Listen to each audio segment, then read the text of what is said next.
पंखा खोला हुआ है और कराची का मौसम जो है वो सर्द होते जा रहा है, लेकिन पंखे हमारे बंद नहीं हो रहे। क्यों भाई? हमारा एसी बंद हो गया, काफ़ी नहीं है। वाह भाई वाह। पंखा कब बंद होगा? वो नहीं होगा, पंखा बंद नहीं होगा भाई। माहौल जो है कराची का आहिस्ता आहिस्ता सर्द होता जा रहा है, लेकिन गर्मा गर्मी जो है एक जगह पे बहुत ज़्यादा हो गई है। क्या सीन हो गया भाई, क्या हो रहा है ये? बहुत ज़्यादा हो गया है। क्यों हमारे तूबा वाले इंटरव्यू के बाद इंस्टाग्राम पे इतना ज़्यादा शोर मच गया है। सब तूबा को कह रहे हैं कि क्यों तूबा ने वर्ड्स यूज़ किए, दूसरों के बारे में क्यों बोला। लेकिन आप लोग मुझे बताएं कि जब शो में आप उस शो में बैठकर पीछे एक दूसरे के बारे में जब बातें करते हैं, तो तूबा ने हमारे पॉडकास्ट में आके अगर बोल दिया तो अब क्यों सबको बुरा लग रहा है? आप क्या कहेंगे इस बारे में? भाई देखिए, बात यह है कि एज अ होस्ट हमारा काम होता है कि एज अ फ़ैन की तरह जो है ना उनसे बातें पूछना, ठीक है। अब एक बंदा भर के बैठा हुआ है अंदर, ज़ाहिर सी बात है उसके साथ कुछ चीज़ें हुई हैं अंदर। अब उसको कोई प्लेटफॉर्म चाहिए कि जहाँ पर आके वो सारी चीज़ें अपनी भड़ास निकाले। अब वो निकालेगा, ठीक है। और फिर कुछ ऐसी बातें बाहर भी आएंगी जो कि ऑफ कैमरा थी। ऑन कैमरा पे तो हम बात कर ही रहे होते हैं, ऑफ कैमरा पे बात आती है। जब वो सीरियस बात करेगा तो हम सीरियसली सुनेंगे, जब वो कोई चुटकुला सुनाएगा ज़ाहिर सी बात है तो हम हंसेंगे। वो कोई डिप्रेस बात करेगा तो हमें अफसोस भी होगा। लेकिन ये है कि हम अगर पोकर फेस के साथ यूँ बैठ जाएं, जी बताएं, तो मतलब हम जर्नलिस्ट नहीं है कि सामने वाला कोई भी चीज़ बता रहा हो और हम जो है कोई रिएक्शन ना दे उस चीज़ पे, ठीक है। कुछ चीज़ें हमें पता होती, कुछ चीज़ें नहीं पता होती, लेकिन with the flow reaction as a इंसान, हम भी इंसान है, हमारा रिएक्शन बनता है उस पर। हम दे रहे होते हैं रिएक्शन, हंस रहे होते हैं, कभी अफसरदा हो रहे होते हैं। और एज अ होस्ट हम किसी चीज़ को सपोर्ट नहीं कर रहे, ठीक है। हमें नहीं पता कि उस शो में ऑफ कैमरा आप सबका रिलेशन क्या था आपस में, वी डोंट नो, ठीक है। हमने जो ऑन स्क्रीन देखा हम उसकी बेस पर, और जो हमारे साथ गेस्ट आई थी उन्होंने जो भी बात की उसकी बेस पे हमारा रिएक्शन था। हम बिल्कुल भी किसी भी कंटेस्टेंट को या फिर किसी चीज़ को सपोर्ट नहीं कर रहे, हम सिर्फ अपना पर्सपेक्टिव दे रहे। तो काइंडली आप इस बात को ध्यान में रखें कि अगर आपके दिल में कुछ है, ठीक है, तो प्लेटफॉर्म हाजिर है, आए आप भी बात करें। बिल्कुल आए आप भी हमारे स्टूडियो में आए, बात करें। स्टोरी लगा लगा के टैग कर करके जवाब नहीं होता। जिस तरीके से वो होता है ना, मैदान में आके बात करो। बंदी मैदान में आई, उसने बात की। अगर आपको भी लगता है कि आपके पास भी कुछ बातें आप करना चाहते हैं, प्लेटफॉर्म सबके लिए हाजिर है, सबको हमने इन्वाइट किया है, आए बात करें। लेकिन बात वही करूँगा मैं कि इसको मैदान जंग ना बनाया जाए, इसको एक ऐसा मैदान बनाया जाए जो फ़ैन के जो है ना उसके फ़ायदे के लिए हो, वो इंटरटेन हो। असली मकसद लाजवालिश का इंटरटेन करना है, ना कि जंग करनी है। तो प्लेटफॉर्म बिल्कुल हाजिर है इंटरटेन करने के लिए, ना कि जंग करने के लिए। तो हमारी भी कोशिश यही थी कि उनको बुलाया जाए, जिन जिन लोगों को भी, उनसे कुछ मज़े मज़े की बातें की जाए, फैंस के लिए बातें की जाए। फैंस जानना चाहते हैं। अब ये सब आपके फैंस के लिए है जो आप सब हमें देख रहे हैं, आप लोगों के लिए हमने ये सब अरेंज किया है। हमारा बिल्कुल ऐसा कोई मकसद नहीं था कि हम किसी को डिग्रेड करें या किसी की पर्सनैलिटी को डाउन करें। ये सब हमने एंटरटेनमेंट और फन के लिए किया है। लेकिन इंसान है, गलतियां हो जाती है। हमारी तरफ से अगर आपका दिल ख़राब हुआ हो तो उसके लिए माजरत, उनकी तरफ से अगर कोई दिल ख़राब हो तो उनकी जानिब से भी चले माजरत, ठीक है, उनकी तरफ से भी माजरत। लेकिन अगेन जस्ट टू क्लैरिफाई, यहाँ पर हम इंटरटेन करने आए, किसी का दिल दुखाने नहीं आए, ठीक है जनाब। तो ये हमारा जो एक कंक्लूडिंग रिमार्क था। ये जो फड्डेबाजी चली भाई, फड्डे शड्डे छोड़ो, वो तो लड़ाई झगड़े माफ करो, एक दूसरे को स्टोरीज में टैग किया जा रहा है। सुबह उठे हम टैग हुए तो हो ससरा था आपने क्या कह रहे, जोक मारा तो हंसे नहीं क्या? हमारी सिर्फ इतनी गलती थी कि हम तूबा की बात पे हंस गए, बस इतनी सी गलती की। तो भाई नहीं सकता बंदा। तो भाई जिंदगी बहुत छोटी होती है, छोटी छोटी बातों पर छोड़े और बड़ा दिल रखें और एक दूसरे को माफ़ करें। शो रिकॉर्ड हो चुका है, ख़त्म हो चुका है, तो अच्छे लोग अच्छे बच्चों की तरह जो है ज़िंदगी बसर करें। आगे बहुत सारे प्रोजेक्ट्स हैं, कहीं आप एक दूसरे के सामने टकराओगे तो वही मुँह चढ़ा के घूमोगे क्या? नहीं भाई, इस तरह से नहीं होता है यार, थोड़ा सा बड़ा दिल रखो। तो ख्वातीन हज़रात, आज सारे कंटेस्टेंट बोल रहे होंगे चल बाप को मुझसे शिराज भाई बोलेगा आवाज हुसैन, तो मतलब मेरा पॉइंट ऑफ व्यू मैं मशहूर होता था, तूने जो पॉइंट ऑफ व्यू दिया है ना वो तो मानना पड़ेगा। तो Guinness book of world record में ऐसा पॉइंट ऑफ व्यू आएगा। बड़े बातें कर रहा है, मेरी नकल कर रहा नहीं शिराज भाई, आपकी नकल नहीं कर रहा। तो ये हुसैन और नीलोफर धनानी का एक पॉइंट ऑफ व्यू था। तो भाई शुरू करें। यस, 1 2 3 क्यों अस्सलाम वालेकुम ख्वातीन और हज़रात, मैं हुसैन दनानी, मेरे साथ मौजूद है मिस नीलोफर दनानी और आज हम करने वाले हैं एपिसोड नंबर 42। क्या बात, अब याद रखती है ना नीलोफर, याद रखती है कि भाई हुसैन जो है सुबह सुबह टेस्ट लेगा, कम से कम एपिसोड नंबर तो याद रखो। हाँ, बाकी एपिसोड में कुछ याद हो या ना हो, मुझे एपिसोड नंबर याद होना चाहिए। तो भाई क्या हुआ था भाई, हमारे जो माज साहब है ना, माज साहब जी वो बन चुके हैं हाउस लीडर और वो इस बात को मेक श्योर कर रहे हैं कि पिछले दिनों में जो गलतियां होती हुई आई, जिनकी वजह से बड़े बड़े फड्डे होते हैं, उसको किसी ना किसी तरह से रोका जाए। जो बड़ी अच्छी स्ट्रैटेजी लगी मुझे, जो उसने एक मीर को जाके रोक दिया।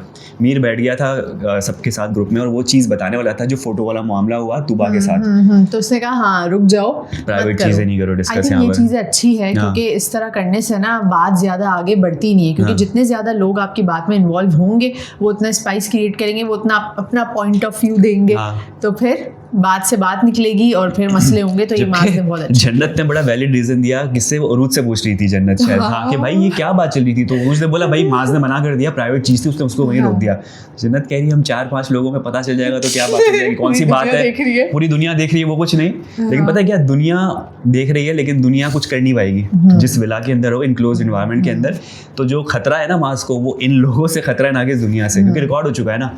तो दुनिया तो जाए वाड़ में, वो तो सुनती रहेगी सारी चीज़ें। लेकिन अब जाहिर सी बात है, जन्नत को काफ़ी ज़्यादा इंटरेस्ट है मास की चीज़ों में, अब तक इंटरेस्ट है भाई। क्यों भाई, छोड़ दो जो भी हो रहा है। क्या वो ये देखना चाह रही है कि तूबा और मास के दरमियान जो है कोई दरारें फैल रही है, क्या मेरा नंबर लगने वाला है, वो वाला कोई सीन है? चाहती है कि मुझे सब पता हो, या गॉसिप वाला। हाँ, दो चीज़ हो सकती है, या तो वो इंटरेस्टेड है, या तो आपकी बात बिल्कुल सही है कि वो जानना चाहती है कि भाई घर के अंदर सारी गॉसिप्स मुझे पता हो। अरे यार, सब लोग ऐसे ही होते हैं हुसैन, इन लोगों से पूछे, अगर किसी का कोई एक्स रहा होगा कभी तो उसकी लाइफ में क्या चल रहा है, सबको इंटरेस्ट ये तो होता है कि आप जो है सबको होता है भाई, हमें इंटरेस्ट हो कि इसका क्या हुआ, इसका क्या बना, ये किसके साथ घूम रही है, अच्छा ये है, तो हाँ फिर सही है, उस हिसाब से तो फिर जन्नत का बनता है सब बोलना। लोग ऐसे ही होते हैं। अच्छा, फिर हमने एक बहुत ही अच्छी चीज़ देखी कि शिराज ने ये कहा कि माज ने आयशा को अपना हाउस हेल्पर बनाकर बहुत अच्छा किया, क्योंकि आयशा किसी के साथ इतना ज़्यादा इन्वॉल्व होती नहीं है। तो अगर वो हाउस हेल्पर बनेगी तो उसकी पर्सनैलिटी थोड़ी अपलिफ्ट होगी, वो नज़र आएगी, उसकी विजिबिलिटी होगी और वो सबके साथ ज़्यादा इन्वॉल्व होगी। और तूबा को ना बनाने का रीज़न यही था कि माइट बी पॉसिबल माज जो है वो 22 लगता और उसको ये होता कि भाई अपनी पार्टनर को देखो हाउस हेल्पर बना दिया। तो आयशा को बनाकर मेरे ख्याल से उसका डिसीजन जो है वो बिल्कुल सही था। हाँ, मतलब माज जो है वो, मैंने पहले भी रिव्यू में कहा था कि वो कोई नन्हा काका नहीं है, मतलब दिमाग रखता है, भोला नहीं है इतना, तो उसको चीज़ें पता है किस तरह से करना है। लेकिन मैं थोड़ा बहुत इस बात से एग्री नहीं करता कि आयशा को अपलिफ्ट करने के लिए, उसको थोड़ा सा मंजर आम पे लाने के लिए, थोड़ा सा उसको पंप अप करने के लिए उसने क्या हो, क्योंकि मैंने माज और आयशा का ऐसा कोई बॉन्ड देखा नहीं है कि दोनों साथ बैठते हों, उनका अच्छी रिलेशनशिप हो दोस्तों वाली, और उसने बोला कि यार बेचारी के लिए मैं कुछ करूँ। क्योंकि मास को मैंने ज़्यादा तूबा के साथ ही देखा है ज़्यादातर, और बाकी लॉन्डो के साथ देखा है, लड़कों के साथ बातचीत चल रही है। तो ये पॉइंट मुझे थोड़ा सा वैलिड नहीं लगा कि आयशा को अपलिफ्ट नहीं पता कि रियलिटी में उसके दिल में क्या बात थी, उसने आयशा को सेलेक्ट किया, लेकिन उसने जो रीज़न दिया था उस रीज़न की बेस पे मैं ये कहूँगी कि अगर यही रीज़न था तो आपने बिल्कुल अच्छा किया। और वैसे भी पता है कि आयशा या कोई भी और बंदी होती ना, तो वैसी बातें न्यूट्रलिटी पता नहीं वर्ड होता है कि नहीं होता है, न्यूट्रल एक उसको ओपिनियन मिलता, क्योंकि तूबा के साथ कहीं ना कहीं उसका क्योंकि रिलेशन है तो वो थोड़ा बाइस्ड हो सकता था। तूबा को सताने वाला, उसको अगर सज़ा दी जाती, मास की तरफ से या कुछ बोला जाता, कोई डायरेक्शन दी जाती, तो वो उसके अंदर चीज़ इन्वॉल्व होती है। फॉर एग्जाम्पल अब ये जो तूबा और मीर हमज़ा का मसला चल रहा है, मीर हमज़ा ने कोई गंद की होती तूबा के हवाले से, और एज ए लीडर आपने कोई डिसीजन लेना है तो आप बहुत ज़्यादा जो है वो इमोशनल होके लेते हैं कि भाई मेरी बंदी को छेड़ा है। और जबकि हाउस हेल्पर अगर आपका न्यूट्रल हो ना, तो फिर आप पे कोई मुसल्लत नहीं कर सकता। हाँ, एक चीज़ क्लियर करते हैं, आपने कहा कि मेरी बंदी को छेड़ा है, तो उसकी बंदी को छेड़ा नहीं था भाई, ये खड़े होके फिर शोर मचाना शुरू कर देंगे। हाँ, मतलब अच्छा, वो माज ने ये बोला ना कि मैं मीर हमज़ा से जो ना वो नहीं हूँ, इनसिक्योर नहीं हूँ, मैं अनकंफर्टेबल हूँ। ये उसने बात की कि मैं बहुत अच्छी बात की है, इस घर में सारे लोग मर चुके हैं जो मैं तुझसे इनसिक्योर होगा, इनसिक्योर होऊंगा। तो वही बात है, कंफर्टेबल नहीं है। अब जैसी बात है, मीर हमज़ा मैंने बोल दिया चलो छेड़ नहीं रहा, लेकिन वो अप्रोच तो कर रहा है। जैसी बात है, छड़ा बंदा है, अकेला है, वो अप्रोच करेगा, उसका हक बनता है। हाँ। और आपका हक ये बनता है कि आप रेजिस्ट करो, रोको कि भाई दूर रहे मेरी बंदी से, जो कि कर रहा है मास, ठीक है ना। वो कह रहा है ये मेरी बंदी है, फुल कबीर सिंह बना हुआ है कि भाई तू दूर हो जा, ये मेरी बंदी है। हाँ। अब उसके बैक स्टोरी क्या है, किसने किसको बोला, किसका मोबाइल अच्छा है, किसकी तस्वीर बनाओ नहीं बनाओ, तो लेकिन मास को इतने क्लूज मिल चुके हैं पिछले दिनों कि भाई किन हाथों ने खूबसूरत हाथों से ये चीज़ बनाई गई, तब उसको एक डाउट हुआ। फिर वो सबसे पहले तूबा को चूज़ किया बातचीत करने के लिए मीर हमजा ने, तब उसको डाउट हुआ। और आज फ़ोटो खींचने के मामले में भी डाउट हुआ। तो 3-4 इंस्टेंसेस है, इसके बाद मास ने बोला बेटा दूर हो जाओ। फिर भी हुसैन मैं यही कहूँगी कि मीर हमजा का मुझे नहीं लगता ऐसा कोई भी इंटेंशन है कि वो माज और तूबा का रिलेशन ब्रेक करके तूबा को अपनी तरफ करे, क्योंकि डीप डाउन उसको भी पता है कि तूबा कभी भी उसके पास नहीं आएगी। हाँ ये तो बात है, तो करती नहीं है तूबा उससे, नहीं करती मीर हमजा से। ओके, एक चीज़ यार बड़ी वेird सी लगती है, ये उरूज हमेशा हमजा अब्बासी को मारती हुई क्यों नजर आती है? उसको अपनी तरफ खींच रही होती है। कल तो ऐसे लग रहा था कि फुल तशद्दुद चल रहा है। यार इस प्यार को मैं क्या नाम दूँ, ये बड़ा तशद्दुद शुदा प्यार है जिसमें ये मार पीट कर जो है वो प्यार जताया जा रहा है उरूज की तरफ से, और हमजा अब्बासी बेचारे पिट रहे होते हैं। तो ये प्यार जताने का तरीका है, अलग अलग तरीके होते हैं ना। कुछ लोग जो है वो अलग, मैं प्यार की क्या बातें करूँ यार, मुझे मतलब बड़ा अजीब सा हो रहा है बताने ऐसा क्यों हो रहा है? बीवी बैठी है सामने, बीवी बैठी है, लेकिन मैं क्या बताऊँ, मैं से कुछ कमेंट कर नहीं सकता, वो उसका तरीका है। करें अब तो करें कमेंट। क्या आपका क्या तरीका है? नहीं मतलब नहीं बताएं। तशद्दुद वाला तरीका नहीं कि मतलब मुझे कोई प्यार जताना तो मैं कॉलर खींच के यूं करूँ, मैं मुक्केबाजी करूँ, ये मेरा तरीका नहीं है। तो आपका क्या तरीका है? जो नॉर्मल होता है लोगों का तरीका प्यार जताने का, अल्फाजों से, अपने जेस्चर से और बाकी दूसरी चीज़ों से। आप तो चले बताएंगे नहीं आपके प्यार जताने का क्या तरीका है, मैं बताती हूँ कि प्राइवेट चीज़ें मैं क्यों बताऊँ, प्राइवेट चीज़ें मैं क्यों बताऊँ, मत बताएं। माज का क्या तरीका है? हमने ये देखा कि माज और तूबा काफ़ी जो है उनका क्यूट सीन था, किचन में लवी डवी हो रहे थे। तूबा ने माज के हाउस लीडर बनने पर उसके लिए मैगी नूडल बनाया था ना वो? हाँ, मैगी बनाया था, घर से लाई हूँ, पाकिस्तान से, मेड इन पाकिस्तान। तो अच्छा माज भी कह रहा है कि तुम जब भी मुझसे बात करती हो ना तो तुम मुझसे नजरें नहीं मिलाती, तो मेरी आंखों में देखो। वो से ये कह रहा था कि तुम्हें मुझे कांग्रेचुलेट ही करना है ना, तो इधर उधर क्यों देख रही हो, अच्छी तरह करो, इधर उधर नहीं देखो, मेरी आंखों में देखो और थोड़ा प्यार से करो। लेकिन वो ये कह रही थी माज ने कहा कि मेरी तो नूडल्स आपके लिए तैयार है। माज को कहा मेरी आंखों में देखो और बोलो इन आंखों की नमकीन मस्तियां, ऐसे कोई डायलॉग था कुछ कि वो पूछ लेंगे, मैं भूल गया वापस क्या था। आपको याद हो तो कमेंट में बताया था कि माज ने क्या बोला था कि आप मेरी आंखों में देख के ये बोलो। तो तूबा ने काफी कोशिश की लेकिन वो शर्मा रही थी, आई कांटेक्ट इधर उधर। तो वो एक क्यूट मोमेंट था। कपल की वैरायटी देखे, एक तरफ इस टाइप की चीजें हो रही है जन्नत, और अगर हम आशिर की बात करें तो वो भी कुछ दिनों से लवी डवी बहुत ज्यादा हो रहा है। लेकिन मुझे उनका वो लवी डवी अच्छा नहीं लगता। कैसे, क्यों, क्या क्रिंज लग रहा है आपको? क्या लग रहा है? क्यों बैठे होते बेचारे साथ में, चढ़ जाएंगे हमारे ऊपर। नहीं भाई नहीं अच्छा लग रहा है, क्रिंज लग रहा है मुझे। तूबा और मास का अच्छा लगता है यार। तूबा और मास का भी ठीक है, लेकिन अभी अगर हम जन्नत और आशिर की बात करें तो इसी से मुझे याद आया कपल से ही कि जन्नत ने आज कन्फेस कर लिया है और इस वक्त जो है रियलाइज़ कर लिया है कि हाँ आशिर ही है मेरे लिए। जन्नत ने कहा कि जब मैं उसके साथ बाहर गई तब मुझे ये रियलाइज़ हुआ कि क्योंकि तब तो कैमराज नहीं थे, तो हमने आपस में बहुत सारी बातें की और तब मुझे पता चला आशिर एक अच्छा इंसान है। वो तो बोलेगी ना अभी नेक्स्ट वीक फिर एलिमिनेशन तो है, लेकिन नेक्स्ट वीक अभी टाइम है, अभी से इतना अभी से कर दिया। अच्छा मुझे दो तीन चीज़ें, एक तो मुझे ये रियलाइज़ हो गया है कि शायद अब जन्नत को पता लग गया है कि अब उसके पास कोई ऑप्शन बचा नहीं है।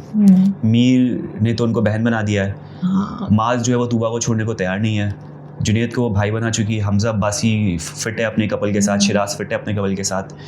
तो जन्नत ने बोला कि जो है उसी में गुजारा करते हैं और इसी से ही अपना प्यार आगे बढ़ाते हैं। तो मेरे ख्याल से सही है, एक अच्छी अप्रोच है। अब कोई नया लड़का तो नहीं आएगा, लड़की आएगी, उसके बाद लड़का आएगा, फिर देखते हैं जन्नत का क्या रिएक्शन होता है, अगर वो टिकती है तो। नहीं, ये आशिर के साथ ही रहेगी, नहीं करेगी। और अच्छा जन्नत ने ये भी कबूल किया कि मैं ही थी जो बिलीव नहीं कर पा रही थी, मुझे ही बार बार होता था कि मैं इसके करीब जाती थी और मैं कहती थी दूर हो जाओ, शायद ये मुझे धोखा देगा, शायद मुझे यूज़ कर रहा है। हाँ वो उसका ये चीज़ जो थी ना, ये मुझे उसकी चीज़ सही लगी, क्योंकि आपके साथ प्रीवियस एक्सपीरियंस जब हो चुका है ना, तो फिर से आप उस चीज़ में आने के लिए थोड़ा सा, लेकिन प्रीवियस एक्सपीरियंस में आपको यूज़ नहीं किया गया था माज की तरफ से। माज ने प्रॉपर तरीके से बोला था बहन हमारा नहीं हो पाएगा, आप अपना देख ले, मैं अपना देख लेता हूँ। यूज़ नहीं किया था मास। और यही तो सबसे बड़ा टॉपिक है मास की तरफ से कि ऐसा क्यों दिखाया जा रहा है कि मैंने कोई बहुत बड़ी ज्यादती कर दी जन्नत के साथ। मैंने तो प्यार मोहब्बत से बोला है भाई अल्लाह हाफिज़ नहीं हो रहा, लेकिन बस जन्नत के दिमाग में वही है बात, वो उसके दिमाग में ट्रॉमा बनकर बैठ गई है, तो इसीलिए उसको अब किसी पे इतनी जल्दी वो ट्रस्ट नहीं करेगी। जन्नत कहती थी कि मैं पहले, रीज़न क्या होता था जन्नत का आशिर से ना बनने का कि भाई ये मेरी बात समझ नहीं पाता, जितना भी समझाओ तो कहता था मैं, मुझे समझाओ मैं समझ नहीं पा रहा। अब ये कह रही कि नहीं, अब रियलाइज़ किया उसने कि नहीं मैं ही नहीं चाह रही थी कि कुछ सीन बने, लेकिन अब मैं चाह रही हूँ सीन बन जाए। अगर ऐसा है तो भाई कॉन्ग्रेचुलेशन, जोड़ी मुबारक हो और दुआ है कि ये जोड़ी आगे तक चले इंशाल्लाह। और इसमें कोई मसले मसाइल ना हो, ताकि आप लोग एक साइड पे तो हो जाओ, ताकि लोग आप एलिमिनेशन पे ये ना कहे कि भाई इन दोनों की जो है बॉन्डिंग आगे पीछे चलती रहती है तो हम इसको एलिमिनेट कर रहे हैं। आज भी शिराज बैठा हुआ था तो सब बैठे हुए थे और सब यही उससे पूछ रहे हैं कि भाई ये बताओ इसने मेरा नाम क्यों लिया होगा।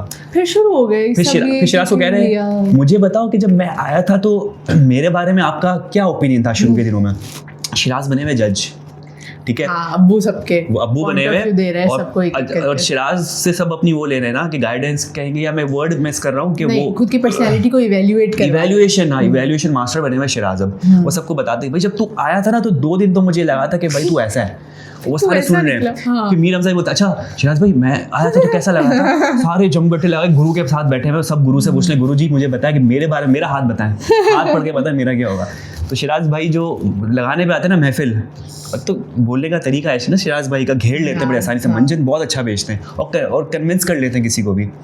तो वो बना के बैठे हुए थे, कचेरी लगी हुई थी शिराज भाई के गिर्द, सारे लोग बैठे हुए थे उनकी डिसिप्लिन और चल रही थी बातें। तो ये भी एक सीन हमने देखा। आयशा बतूल की कॉन्वर्सेशन आपने देखी, कितनी फेक थी बतूल भी लाइक। हाँ आयशा बताओ। नहीं पता क्या हुआ, पहले बोला नहीं डायरेक्टर ने बोला आयशा आप वहाँ बैठे, जी बतूल आप वहाँ बैठे, बतूल आए बैठे, बतूल ने मैं नहीं बैठ, अरे बैठे ना हमारे पास कंटेंट नहीं है क्या कर रही है, बतूल बैठ गई। फिर एक ऑकवर्ड सिचुएशन है, हाँ दोनों बैठ गए, चले हम बातें करें आपस में। डायरेक्टर ने बोला कट, डायरेक्टर ने स्टार्ट। अब ऑकवर्ड सिचुएशन, साइलेंस है, डायरेक्टर बोल रहा है बोलो कुछ, तो एक दूसरे का देख रहे हो, कुछ भी बोलो, क्या बोले, पूछो कैसा रहा आज का दिन, ये पूछ लो। तो आयशा कैसा रहा आज का दिन, कैसा लग रहा है हेल्पर बन के। हाँ अच्छा लग रहा है। ये पूरा मेडअप लग रहा था, कसम से लग रहा था, जबरदस्ती बिठाया हुआ है, जबरदस्ती बिठा के बोला है बातें करो आपस, बातें करो। भाई दिल से नहीं बातें कर रहे थे लोग, कंटेंट के लिए बातें कर रहे थे। या तो सर्दी बहुत थी क्योंकि बतूल का एक्सप्रेशन जो है ना बहुत ही पोकर फेस हो गया था। मुझे लगता है बतूल के साथ कोई मसला हुआ है आज, बहुत ही ज्यादा खोई हुई है। पूरे शो में उसका इसी तरह से था, लीस्ट इंटरेस्टेड लग रही थी। क्या हुआ, बीमार है, सर्दी ज्यादा लग रही है, कुछ सीन हुआ है जिसकी वजह से बहुत ही चुप गुम हो गई है। बतूल को साथ नहीं देखा, शिराज अकेला स्विमिंग पूल के पास बैठा हुआ था, वो लड़के बात कर रहे थे तो लड़के कहते ये अकेला क्यों बैठा हुआ है शिराज, तो अकेला पूल के पास बैठा हुआ है। फिर जाके सारे जमा कर रहा होगा हमसे, हो सकता है, जरूरी भी भाई स्पेस चाहिए होता है लोगों को रिफ्लेक्ट करने जब वो सबको ज्ञान बांटते हैं तो उसको खुद भी टाइम चाहिए होगा, खुद की पर्सनैलिटी को रिफ्लेक्ट करने के लिए, सोचने के लिए कि मुझे नेक्स्ट क्या ज्ञान देना है। अच्छा लाइबा की बड़ी इंटरेस्टिंग बात चल रही थी आयशा के साथ, आयशा ही थी मेरे ख्याल से, और वो बता रही थी कि भाई मैं हूँ ही बावली सी और मैं अपने आप को चेंज नहीं कर सकती, उसने बोल दिया आज। सही किया, सही कहा, आप मत चेंज करें खुद को, जो जैसा है उसकी पर्सनैलिटी को वैसा ही रहना चाहिए। मैं खुश हूँ जैसी भी हूँ, और से भी बोला कि हाँ मुझे मीर को देख के शुरू में बटरफ्लाइज आई थी, लेकिन बाद में मैंने अरे उसने ये भी कहा कि वो मीर को पहले से जानती है, चैट होती थी ना इनकी। हाँ तो उरूज के साथ वो बैठी थी, उरूज ने कहा कि लाइबा, उरूज के साथ बैठी थी, उरूज ने ये कहा कि लाइबा वो तो सिर्फ चैट पे तुम लोगों ने बात की थी, तुम मुझसे मिली तो नहीं थी कभी, फिर उसको कैसे बटरफ्लाइज आ गई हुसैन? क्या पता उसने चैट पे कोई ऐसी बात की हो जिसकी वजह से वो डिजिटल बटरफ्लाइज आई हो उसके पास। हो सकता है लव एट फर्स्ट साइट हो, लव एट फर्स्ट चैट हो, फर्स्ट मैसेज हो जाए। तो लाइबा ने भाई कन्फेस कर लिया, मैं जैसी हूँ वैसी हूँ, मैं यूँ करती हूँ, मैं यूँ बैठती हूँ, ये मेरा तरीका है, मैं चेंज नहीं होंगी। गुड, नहीं हो चेंज। वेरी गुड, ये आपने सबसे अच्छी बात की, कभी भी किसी के लिए भी अपनी पर्सनैलिटी को चेंज नहीं करना चाहिए, मत कीजिएगा। Very good Laiba, good. फिर हम देखते हैं एंड में जो है ना वो डायरेक्टर साहब कहते हैं कि भाई मुझसे नहीं हो पा रहा कि तुम्हें बिठाऊँ, मैं बोलूँ कि बातचीत करो, तुम लोगों से बातचीत नहीं होगी, तुम्हारी एनर्जी बहुत डाउन है, काम करते हैं, मैं टास्क देता हूँ, तुम आज ज़रा आ जाओ, टास्क दो इन सब लोगों को। क्या टास्क है? लड़कों ने अपना रूम क्लीन करना है, और वो भी 10 मिनट के अंदर, और अगर रूम क्लीन नहीं हुआ तो लड़कियों की तरफ से मिलेगी सज़ा। अच्छा। और जो लड़के भागते हैं कहीं से मोजे निकल, अब जैसे लड़कों का होता है कमरा, राइट, इतना छोटा सा कमरा है, सारे पता है छोटा सा कमरा है, सारे कंजेस्टेड हो गए। मतलब मैंने फर्स्ट टाइम इनका बेडरूम देखा, सारे कंजेस्टेड हैं और लगा हुआ है, छोटे छोटे सिंगल बेड है। फ़ौरन दे कुछ करा के कहीं मोजे छुपा दिए, कहीं कपड़े सुखा दिए, कहीं वहाँ डाल दिए, यहाँ डाल दिए, क्लीन तो कर लिया। 70% लड़कियों की इंस्पेक्शन होती है, तो लड़कियों ने यही कहा कि 70% ठीक है, 30% ख़राब है, तो उनको अब नाश्ता बनाना होगा लड़कियों के लिए। उठ जाए टाइम पे, बड़ी बात है, उठ जाएंगे। जैसे हमारे जो हमजा अब्बासी है वो पूरी रात जागे थे सिर्फ 3 अंडे बॉईल करने के लिए। हाँ यार, हमजा अब्बासी पे किसने बोला था कि ये, हाँ फातिमा कह रही थी हमजा अब्बासी अच्छा लीडर हो ही नहीं सकता, उस पर लीडरशिप क्वालिटीज़ ही नहीं है। ये फातिमा की ऑब्जर्वेशन है वैसे। अच्छा, अब मैंने हमजा अब्बासी को ऐसे देखा है कि वो बीच बचाव करने तो आ जाता है, बीच बचाव करना अलग है और लीडरशिप क्वालिटी घर चलाना अलग अलग है। है। शायद फातिमा की ऑब्जर्वेशन सही हो, हमने देखा नहीं है, लेकिन जब हमजा अब्बासी लीडर बनेंगे तब पता चलेगा भाई ये सीन है। तो हम चाहते हैं कि मास के बाद नेक्स्ट लीडर हमजा अब्बासी बने। Let's see. ठीक है जनाब, इसको एंड करें, कुछ है और बातचीत करनी है कुछ नेक्स्ट? नहीं हमने कोई इंटरव्यू आ रहा है? ज़्यादा सरप्राइज भाई इंटरव्यू एक अलाइन हुआ है, तो आपसे गुजारिश है, हम नहीं बता रहे कौन सा है। हाँ कोई भी क्वेश्चन हो तो क्वेश्चन इंटरव्यू क्वेश्चन हैशटैग लगा के अपने सवालात जमा कर लें, चाहे वो माज हो, चाहे शिराज हो, चाहे उरूज हो, चाहे हमजा अब्बासी हो, चाहे फहाद हो, चाहे लाइबा हो, चाहे जन्नत हो, आपका कोई भी फ़ैन हो, आप जिसके भी फ़ैन हो अर्जुन कपूर वाली मीम हो गई, आप किसी के भी फ़ैन हो, उनके लिए आप जो है वो सवाल जवाब। और अगर आप हमसे भी कुछ पूछना चाहते हैं तो हमसे भी पूछ सकते हाँ, हैं। हमसे भी पूछ Interview ले, question। हम तो ऐसे बैठे होते हैं रोज, मुंह उठा के आ जाते हैं, तो आपको हाँ। ये जवाब दे देंगे। ठीक है जनाब, एंड ठीक है, करें। चलें end करते हैं। और ख्वातीन और हज़रात, ये था हमारा रिव्यू। उम्मीद करते हैं आपको पसंद आया होगा। यूट्यूब चैनल लाइक करें, सब्सक्राइब करें, कमेंट करें, अपना बहुत ज़्यादा ख्याल रखें। कल आपसे मुलाकात, अल्लाह हाफिज़।